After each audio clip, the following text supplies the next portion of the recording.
Great.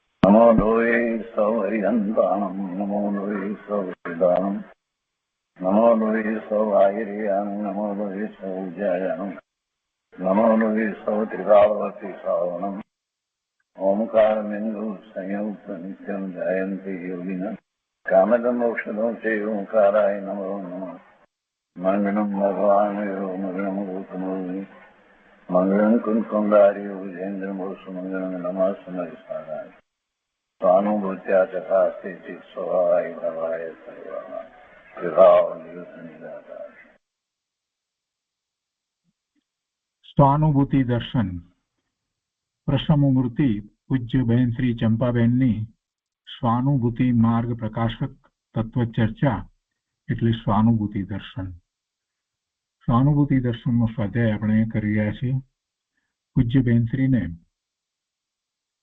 જે પ્રશ્નો માર્ગદર્શન મેળવવા માટે કર્યા એ બધા પ્રશ્નોના સમાધાન બહેનશ્રીએ આપ્યા અને એનું આ પુસ્તક છે. બહેનશ્રી પાસે ઘણા લોકો જતા હતા માર્ગદર્શન મેળવવા માટે, પ્રશ્નો કરતા હતા અને પછી પ્રશ્નોના બહેનશ્રી જે જવાબ આપતા હતા તો એ જ પ્રશ્ન અને જવાબ એમાં પૂજ્ય બહેનશ્રીએ સ્વરૂપની પ્રાપ્તિ કેવી રીતે થાય એનું ઘણું માર્ગદર્શન પ્રેક્ટિકલ વાત કરી છે અને એનો સ્વાધ્યાય આપણે કરી રહ્યા છીએ. એમાં 289મા પ્રશ્ન સુધી આપણે સ્વાધ્યાય કર્યો છે. હવે આજે આગળ લઈએ છીએ 290મો પ્રશ્ન. પાના નંબર પુસ્તકમાં પાના નંબર 168 ઉપર છેલ્લી બે લીટી. પ્રશ્ન છે સમ્યક દર્શન ટકાવી રાખવું વિકટ છે. એની પહેલાનો પ્રશ્ન જે હતો એ સમ્યક દર્શન માટેનો પ્રશ્ન એવી રીતે હતો કે માર્ગની શરૂઆત જ અઘરી છે કે આખો માર્ગ જ અઘરો છે એ પ્રમાણે. શરૂઆત અઘરી છે એમ કરીને વાત હતી. હવે એમ કે છે કે સમ્યક દર્શન થયા પછીથી સમ્યક દર્શન ટકાવી રાખવું વિકટ છે, કોઈનો સાથે જ એવો પ્રશ્ન છે.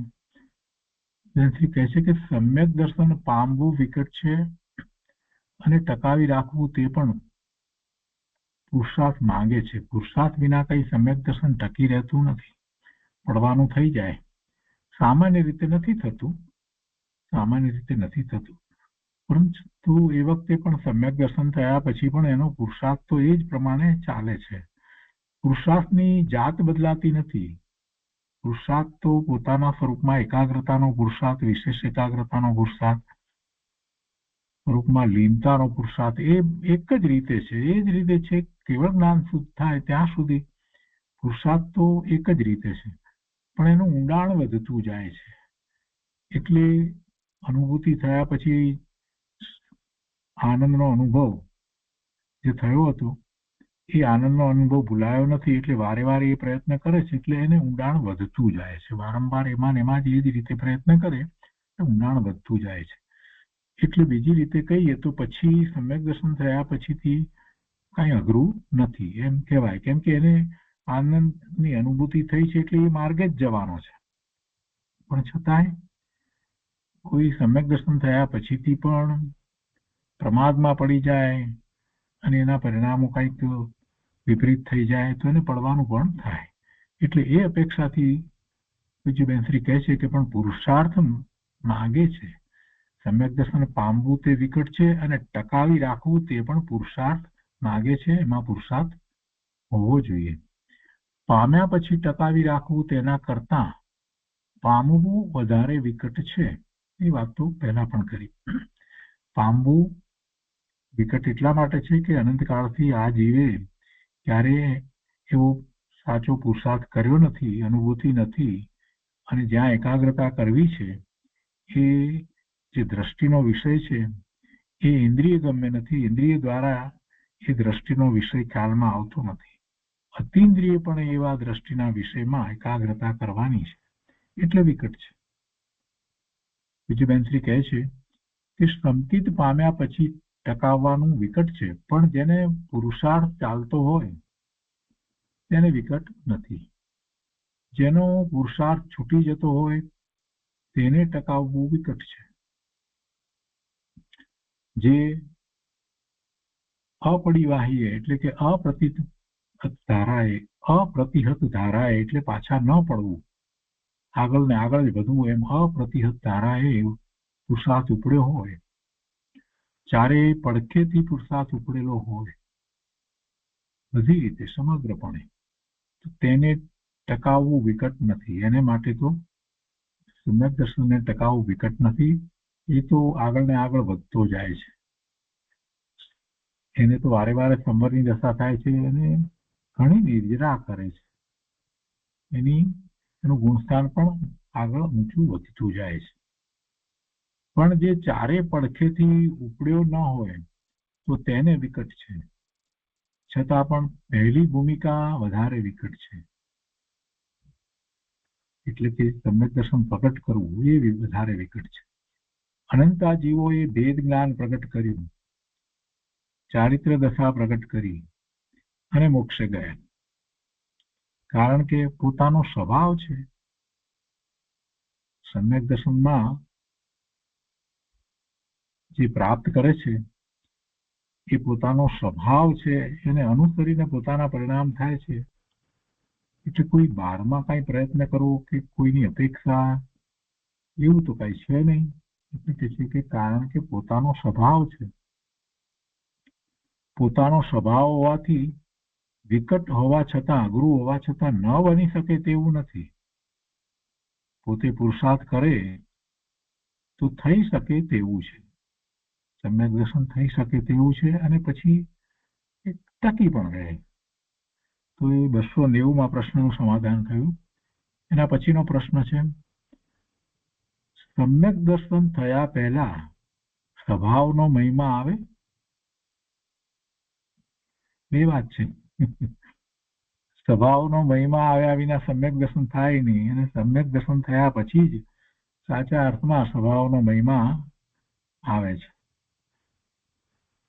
સમ્યક દર્શન થયા પહેલા સ્વભાવનો મહિમા આવે, આવો પ્રશ્ન છે. બેનશ્રી સમાધાન આપ્યું છે, સ્વભાવનો યથાર્થ મહિમા વિકલ્પ તૂટે ત્યારે આવે છે. સ્વભાવનો યથાર્થ મહિમા વિકલ્પ તૂટે ત્યારે આવે છે, પણ તે પહેલા વિચાર કરી નિર્ણય કરે બુદ્ધિપૂર્વક, તેમાં પણ તેને મહિમા તો આવે છે. મહિમા ના આવ્યો હોય તો એ તરફ વળે ક્યાંથી?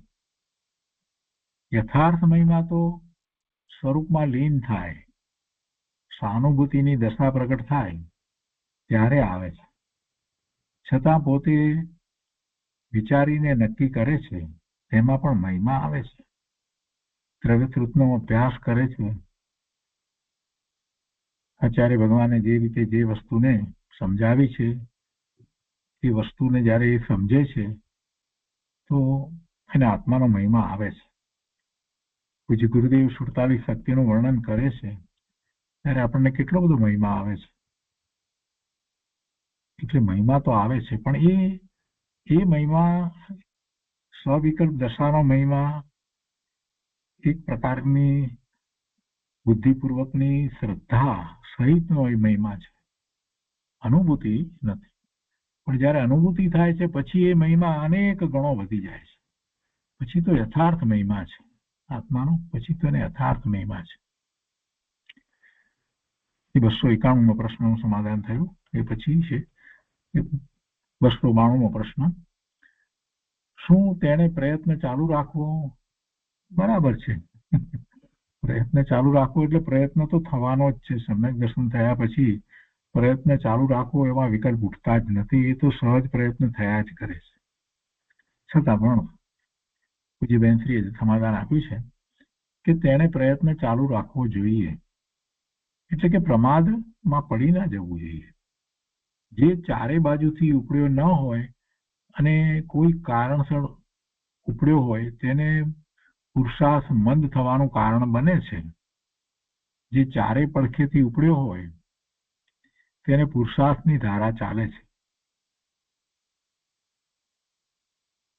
ચારે પડખેથી ઉપડ્યો એટલે એનો અર્થ શું? કે અનુભૂતિ થઈ છે એટલે સ્વરૂપનું મહાત્મા છે, અને જેટલી ક્ષણ માટે એ સ્વરૂપમાં જાય છે, અનુભૂતિ કરે છે, તો જે આનંદનો અનુભવ વગેરે થાય છે અને પોતાનો એ જાતનો પુરુષાર્થ છે, તો એને ખ્યાલ આવે છે કે તીર્થંકર ભગવાન કેવળી પરમાત્માનો પુરુષાર્થ કેવો હશે, અને એટલા માટે એને પ્રભુ પ્રત્યેનો એવો અહોભાવ પણ આવે. ચારે પડખેથી વાત કરીને એટલે અહીંયા બીજી વાત છે, એટલે કે એને એવા જ્ઞાની પ્રત્યે અને તીર્થંકર પરમાત્મા પ્રત્યે ખૂબ ભક્તિભાવ પણ આવે, સાથે ને સાથે એ હોય. વળી જ્યારે આત્મામાંથી આનંદની અનુભૂતિ થઈ છે એટલે એને જગતના પદાર્થો પ્રત્યે ઉદાસીનતાનો ભાવ આવે. જગતના પદાર્થોમાં કઈ સુખ નથી, એ સુખનું કારણ નથી, એ બધું મારા જ્ઞાનનું જ્ઞેય છે, એવી પણ પ્રતીતિ સતત રહ્યા કરે. એટલે એને વૈરાગ્ય પણ હોય, અને વૈરાગ્ય છે તો પછી એ સહજ રીતે જ વ્રત વગેરે અંગીકાર કરે, અને એવો ચારિત્રનો પુરુષાર્થ પણ હોય. તો એમ ચારે પડખેથી પુરુષાર્થ ઉપડ્યો એમ કહેવાય. આત્માની અનુભૂતિ સિવાય બીજા પણ પડખા ખરા. તો એમ ચારે પણ પડખેથી ઉપડ્યો હોય પુરુષાર્થ, તેને પુરુષાર્થની ધારા ચાલે, દ્રષ્ટિ સ્વરૂપ તરફ જ રહે, અને વૈરાગ્ય વધતો જાય. કર્મના બંધ અતિ અલ્પ પડે અને નિજરા ઘણી થતી જાય, અને ઉત્કૃષ્ટ પ્રકારના પુણ્યના બંધ પડે. તો આ બધું થાય છે. એટલે ચારે પડખેથી એવો પુરુષાર્થ ઉપડ્યો હોય એને પછી પડવાનો તો પ્રશ્ન જ નથી. તો પણ પુરુષાર્થ તો તેને ઠેઠ સુધી અપ્રતિહત ધારાએ કરવો. ઠેઠ સુધી એટલે ક્યાં સુધી? અપડી વાહી એટલે કે અપ્રતિહત ધારાએ ઠેઠ સુધી કરવો એટલે ક્યાં સુધી? પૂર્ણ દશા થાય ત્યાં સુધી. પણ એ તો એમ જ થાય છે, છેવટે એમ થઈને જ રહે છે. કોઈને એક બે ભાવ વધારે, એક બે ભાવ વધારે થાય, કોઈને ઓછા થાય, પણ છેવટે તો એ થવાનું જ છે.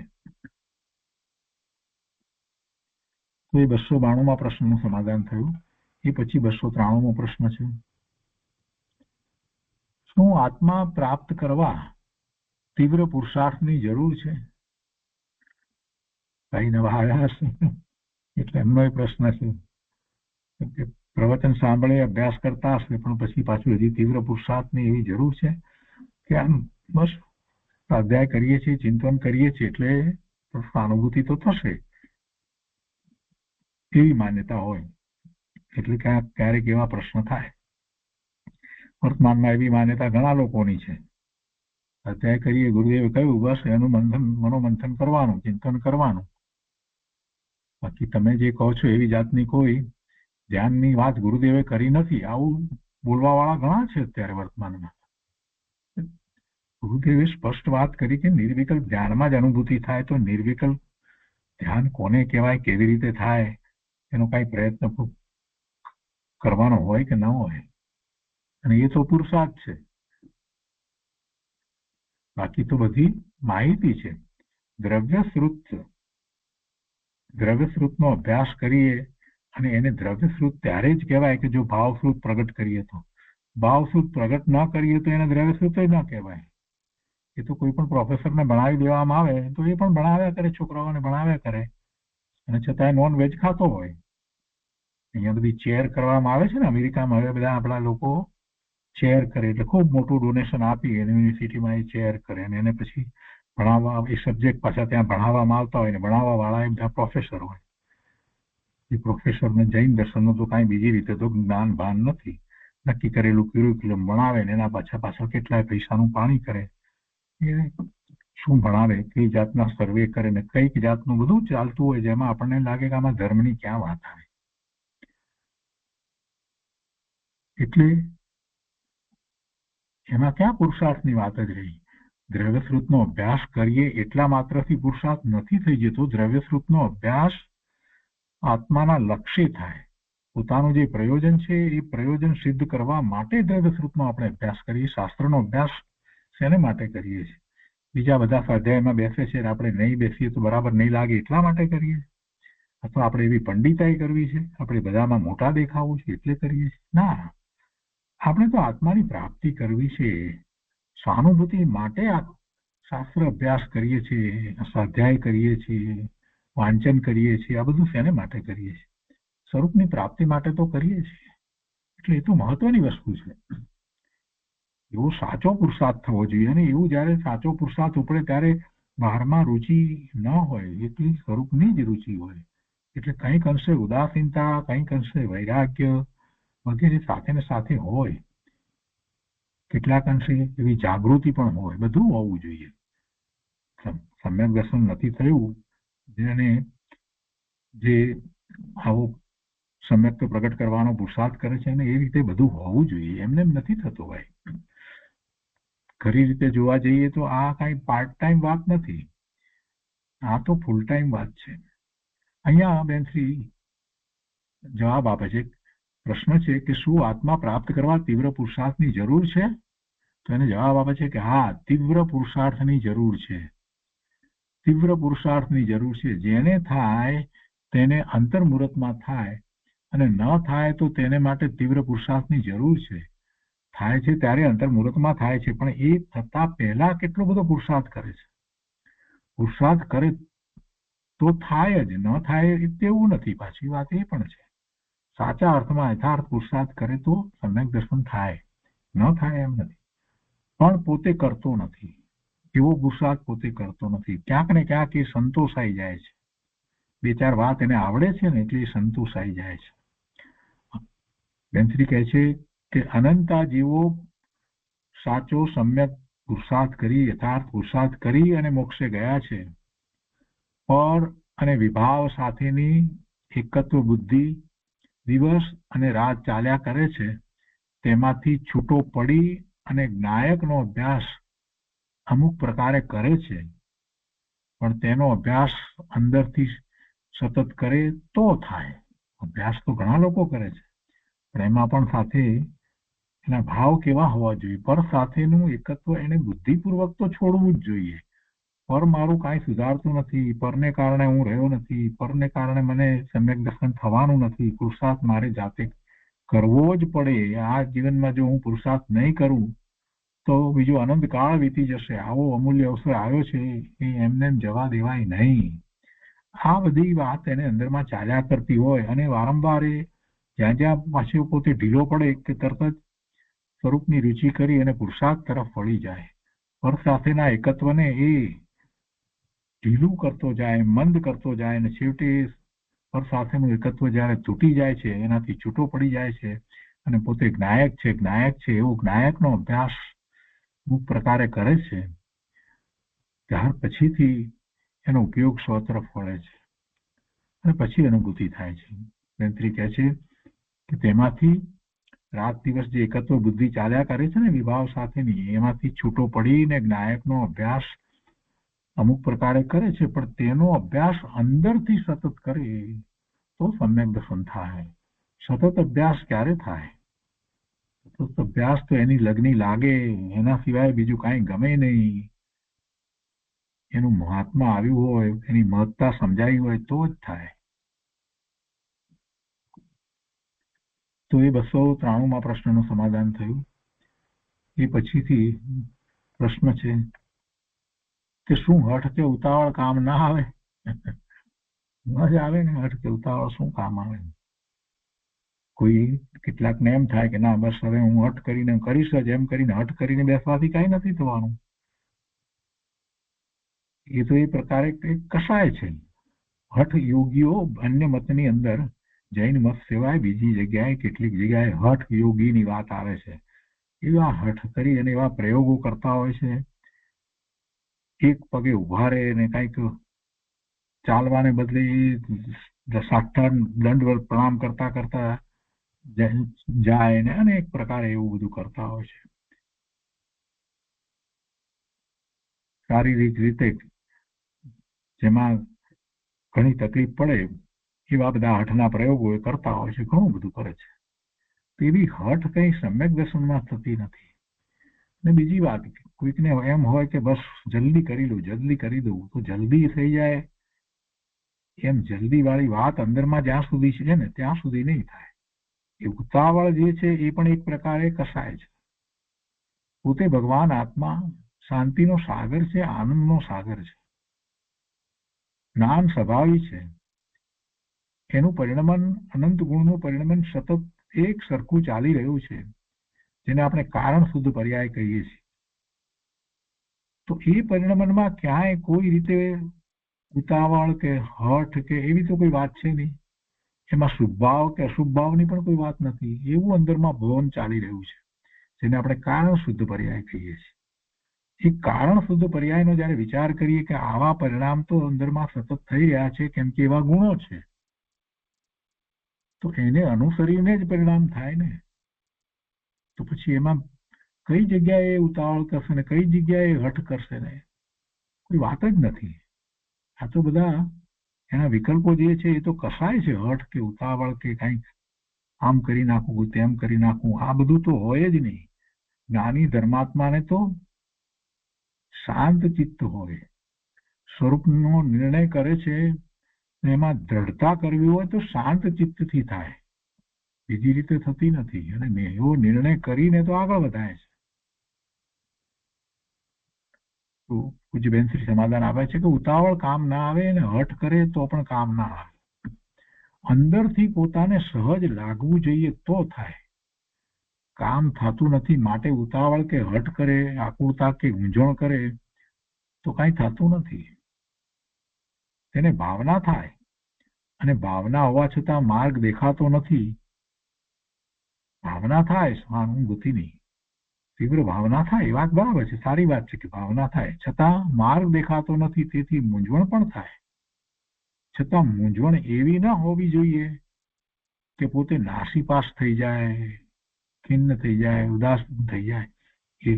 એવી મૂંઝવણ ન હોવી જોઈએ. મૂંઝવણ સામાન્ય હોય કે નથી, પુરુષાર્થ કંઈક નબળો પડે છે, કંઈક હજી પ્રમાદ થઈ જાય છે, એટલે વધારે જાગૃતિ રાખે. વારંવાર જ્યાં જ્યાં એ ભૂલી જતો હોય ત્યાં ત્યાં પોતાના સ્વરૂપને યાદ કરવા માટે એનો પોતે પોતાની જાતે જ કાંઈક એવો માર્ગ બનાવી લે કે તરત જ એને સ્વરૂપ યાદ આવે. ખાતા પીતા ઉઠતા બેસતા કેટલાક એવા વચનામૃત વગેરે ને સ્મરણમાં રાખે મહાપુરુષોના, એટલે તરત એને યાદ આવે કે કોઈ પણ જગ્યાએ ઇન્દ્રિયના વિષયમાં એને રોકાવાનું નથી, પોતે એનાથી જુદો ભગવાન આત્મા છે. આ બધું એ કરી શકે અને એમ ઉગ્ર પુરુષાર્થ તરફ વળી શકાય છે. એ 294માં પ્રશ્નનું સમાધાન થયું. એ પછીથી 295મો પ્રશ્ન છે. આત્મા હાથમાં ન આવે ત્યારે કયું પ્રેરક બળ કામનું? તે શું કામ કરે? પ્રેરક બળ કયું એ કામ આવે, અને એ કેવી રીતે કામ કરે, શું કામ કરે? એટલે આત્મા હાથમાં ના આવે એટલે કે અનુભૂતિમાં ના આવે ત્યારે કયું પ્રેરક બળ કામનું? અનુભૂતિ થયા પછીથી તો એને કોઈ બીજા પ્રેરક બળની જરૂર જ નથી.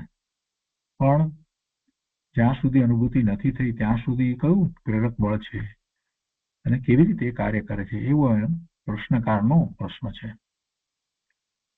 પૂજ્ય બેન શ્રી સમાધાન આપતા કહે છે કે આત્મા હાથમાં ન આવે ત્યાં સુધી વારંવાર પ્રયાસ કર્યા કરવો. આ તો મૂળભૂત વાત છે.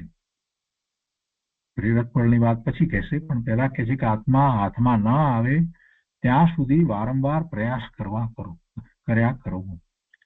હું તો જુદો છું, બધાથી ભિન્ન છું, જુદો છું, એવા વિચારો કર્યા કરે.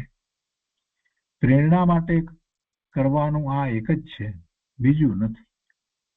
હું જુદો છું, હું જુદો છું, બધાથી ભિન્ન છું, જુદો છું, આ ભેદ જ્ઞાનનું એક પ્રેરક બળ છે. અને અનંત જીવો મુક્તિ પામ્યા છે, સમ્યક દર્શન અને ચારિત્રનો પુરુષાર્થ કરી, કેવળ જ્ઞાન પ્રગટ કરી અને મુક્તિ પામ્યા છે. એટલે આ કઈ નવો માર્ગ નથી, બધાએ એમ જ કર્યું છે. એટલે એ પણ એક પ્રેરણાનું કારણ છે. પ્રેરણા માટે કરવાનું આ એક જ છે, બીજું નથી. તેની મહિમા ના આવે તો મહિમા લાવે. હવે બીજી બધી વાત લીધી છે સાથે. જ્યાં એને એટલો મહિમા ના આવતો હોય તેનો મહિમા લાવે. કેવી રીતે મહિમા લાવે?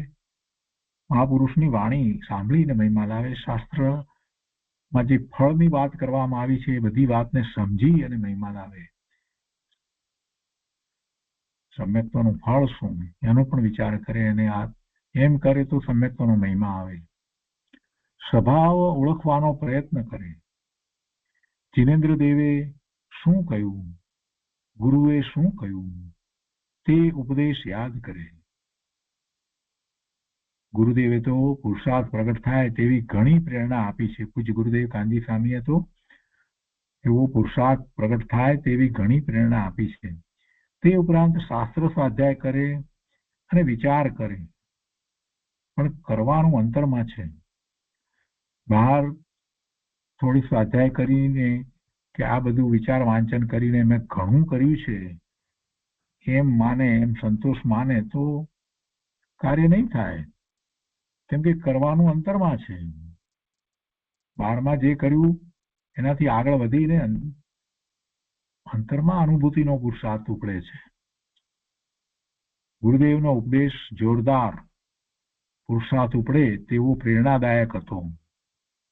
ગુરુદેવનો ઉપદેશ પણ એવો જ હતો. જીવોને સ્વરૂપની લગ્ની લાગી જાય, સમ્યક્ત્વ નિર્વિકલ્પ ધ્યાનમાં પ્રગટ કરવાનો પુરુષાર્થ ઉપડે એવો ગુરુદેવનો ઉપદેશ હતો. જોરદાર ઉપદેશ. અત્યારે પણ એ બધો ઉપદેશ આપણને ઉપલબ્ધ છે. તું જોર કર એમ જોરદાર સિંહ ગર્જના કરતા.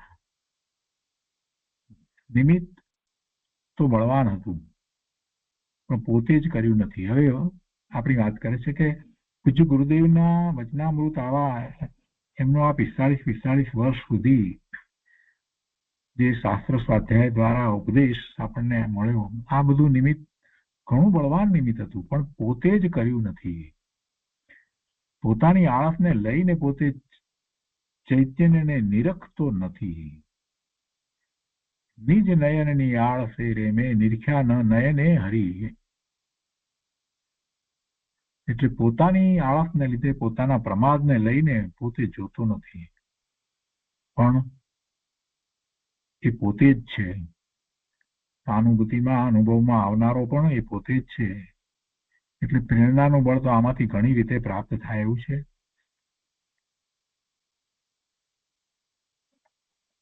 એ 295માં પ્રશ્નનું સમાધાન થયું. એ પછીથી આગળ 296મો પ્રશ્ન છે. બધા મુમુક્ષુને આ કરવાની ભાવના છે, માટે તો વારંવાર દોડી દોડી આવે છે ને. આવી વાત પૂજ્ય બેનશ્રીની ચાલતી હતી એટલે કોઈએ સામે પ્રશ્ન એવો કર્યો કે અમે આવીએ છીએ એ માટે જ આવીએ છીએ, આપની પાસે દોડી દોડીને એટલા માટે જ આવીએ છીએ કે બધાને આ કરવાની, એટલે આ સમ્યક્ત્વ પ્રગટ કરવાની ભાવના છે. બધા મુમુક્ષુને આ એટલે સમ્યક્ત્વ પ્રગટ કરવાની ભાવના છે, માટે તો વારંવાર દોડી દોડી આવે છે ને. બધા અહીંયા સુનગઢમાં આવે છે. બેનશ્રી કહે છે કે ભાવના છે, પુરુષાર્થ નથી. ભાવના કર્યા કરે છે પણ માર્ગને પોતે અંતરમાંથી પુરુષાર્થ કરીને પ્રગટ કરતો નથી. માત્ર ભાવના કર્યા કરે છે. એટલી ભાવનાથી કામ નહીં થાય.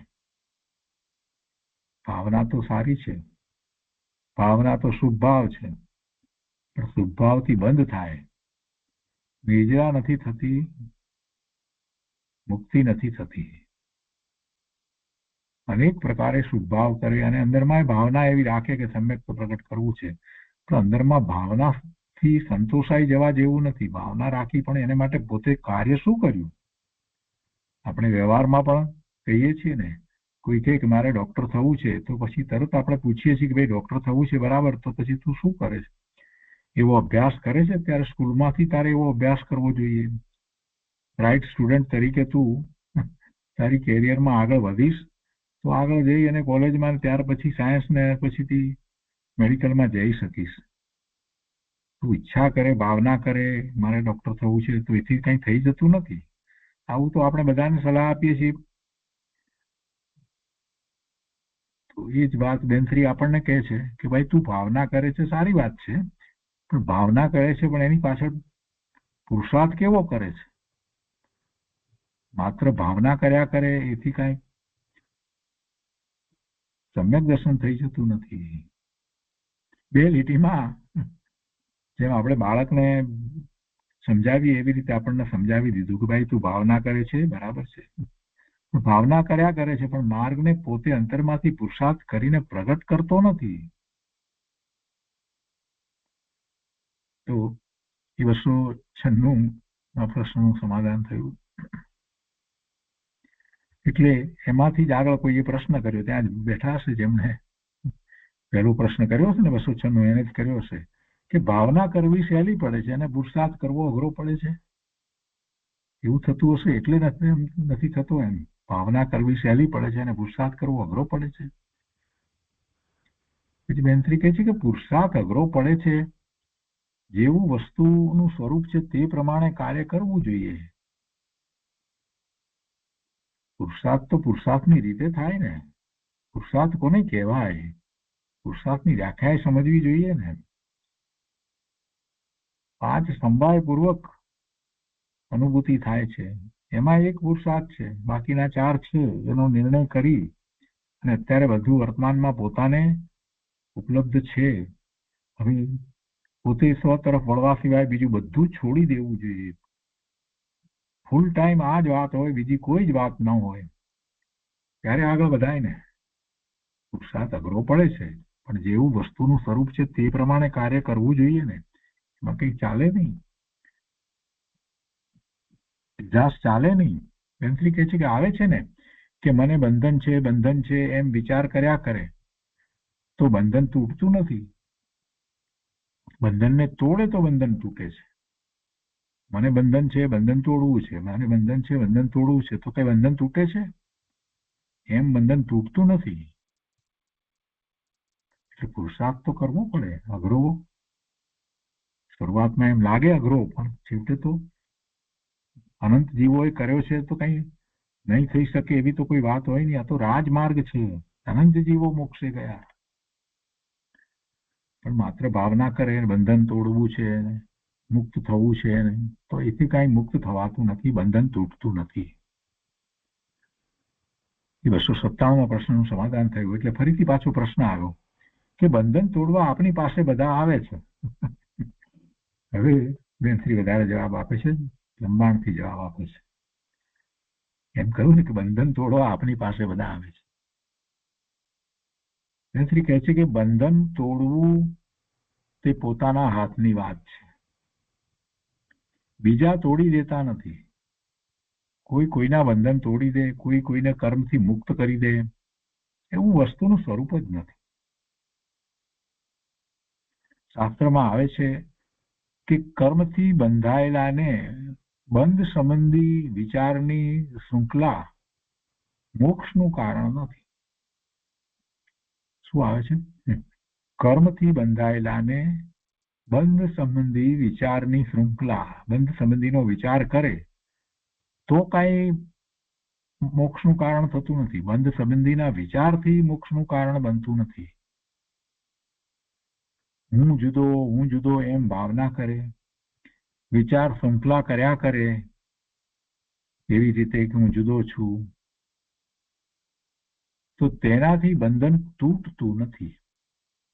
જો પેલા ચિંતન વાળા જે કહેતા હતા ને કે બસ બીજું ગુરુદેવ તો કઈ કહ્યું નથી, બસ ચિંતન કરવાનું, હું બસ જુદો છું, ભિન્ન છું, એમ ચિંતન કરવાનું. અહીંયા જો બેન શ્રી સ્પષ્ટ એની ના પાડે છે કે જ્યાં એનાથી સમ્યક દર્શન થતું નથી. હું જુદો છું એમ ભાવના કરે, હું મુક્ત સ્વરૂપ છું એવી વિચાર શૃંખલા કર્યા કરે તો તે, અને હું બંધ રહિત છું તો કઈ બંધન તૂટતું નથી. બહુ સ્પષ્ટ કહ્યું છે અહીંયા તો.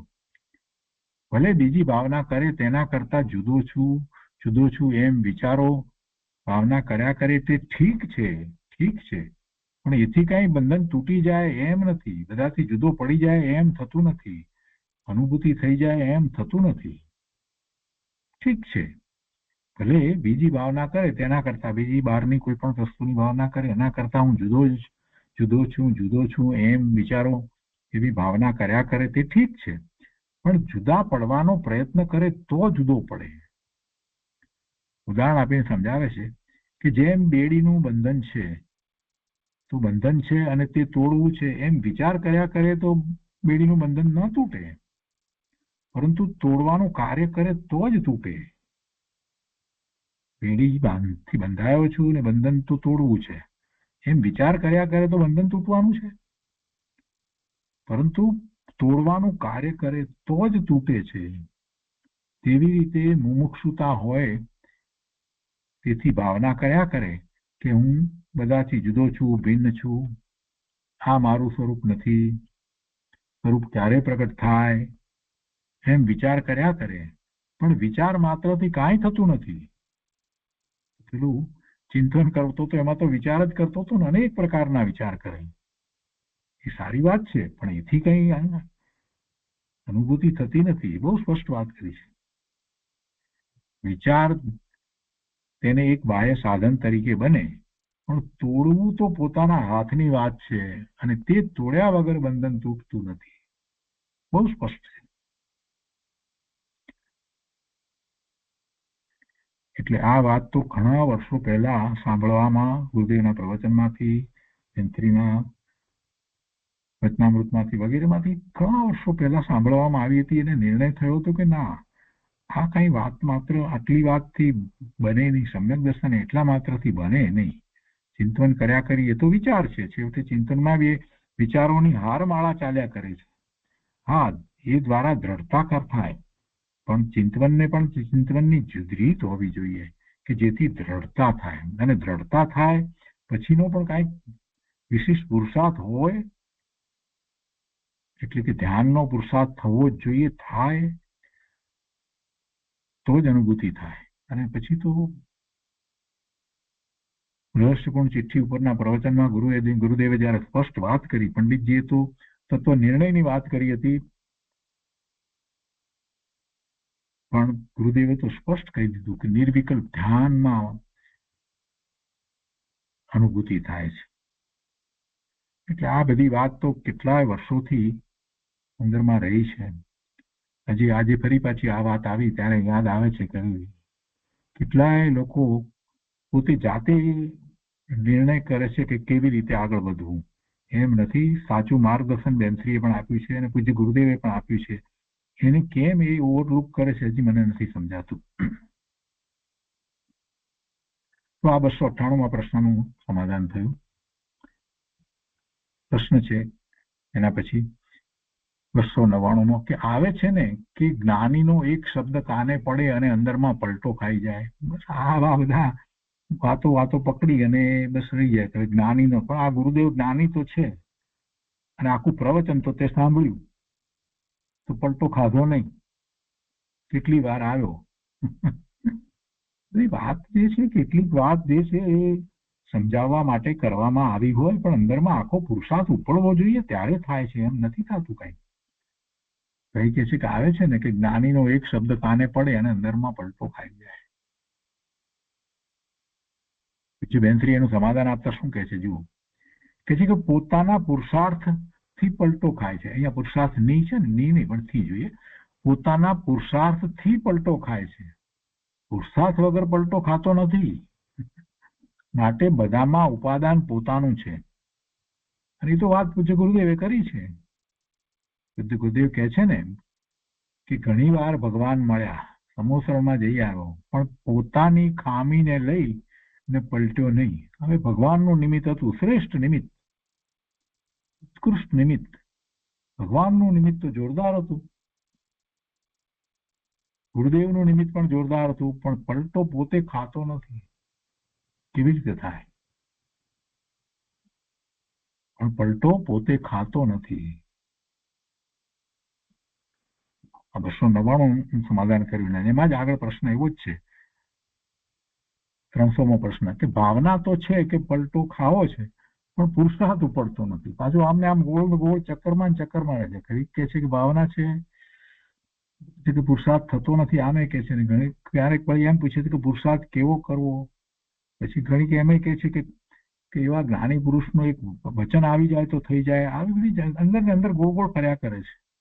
એમાં ને એમાં આશ્વાસનો લીધા કરે છે. આ જીવ ચિંતન કરીશું અમે એને વગેરે વગેરે વગેરે ભાવના છે ને મારી, એમાં ને એમાં જે ચક્રમાંથી બહાર જ નથી નીકળતો. સાચો પુરુષાર્થ કરવા માટે પૂજ્ય બેનશ્રી બહુ સ્પષ્ટ માર્ગદર્શન આપી રહ્યા છે. ગુરુદેવે આપ્યું છે, ઘણું આપ્યું છે. ગુરુદેવ તો વાત ન પૂછો એટલું માર્ગદર્શન આપ્યું છે, પણ એને પકડવું નથી. એને જે ગમે છે ને એ જ પકડે છે.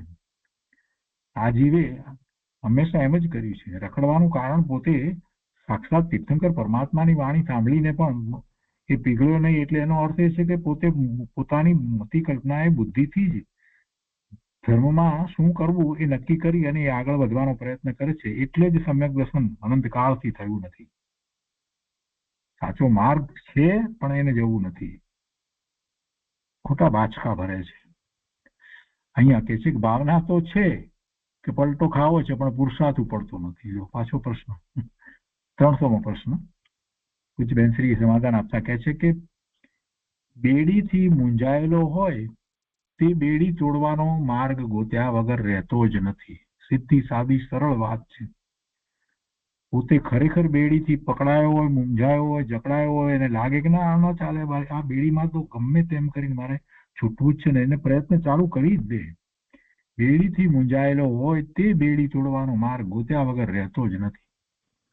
પોતે મૂંઝાણો છે કે આ બેડી કેમ તૂટે, તો તેનો માર્ગ ગમે તેમ કરીને અને ગમે તે સાધનો ભેગા કરીને તોડ્યા વગર રહેતો જ નથી. આ ઉદાહરણ છે. તેમ ખરો મૂંઝાયેલો આ ભવના ભ્રમણથી ખરેખરો જે થાકી ગયો છે, આ ભવના ભ્રમણથી ખરેખરો થાકી ગયો છે, જેને હવે એમ લાગે છે કે અનંત દેવો મુક્ત થયા અને હું હજી અનંત કાળથી આ ભવના ભ્રમણમાં દુઃખી દુઃખી દુઃખી દુઃખી થઈ રહ્યો છું.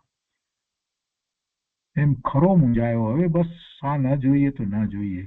ખરો મૂંઝાયો હોય તો એ એવા છૂટવાનો પ્રયત્ન બરાબર કરે. તો કે છે કે તો તેમ ખરો મૂંઝાયેલો હોય તે છૂટ્યા વગર રહેતો જ નથી. ખરી પોતાને અંદરથી લગ્ની લાગી નથી, તીવ્ર તાલાવેલી નથી. ખરી લગ્ની લાગે તો તોડવાનો પ્રયત્ન પોતે જ કરે છે. ખરી લગ્ની લાગે તો જેમ પેલો બેડીથી છૂટવાનો પ્રયત્ન કરે જ છે, એવી રીતે આ પણ જીવ ખરી લગ્ની લાગે તો આ ભવસાગર તરવાનો પ્રયત્ન કરે, જેને હવે ભવસાગરમાં ડૂબવું નથી. તો એ 300મા પ્રશ્નનું સમાધાન થયું. તો આજનો સ્વાધ્યાય આપણે અહીંયા સુધી રાખીએ છીએ.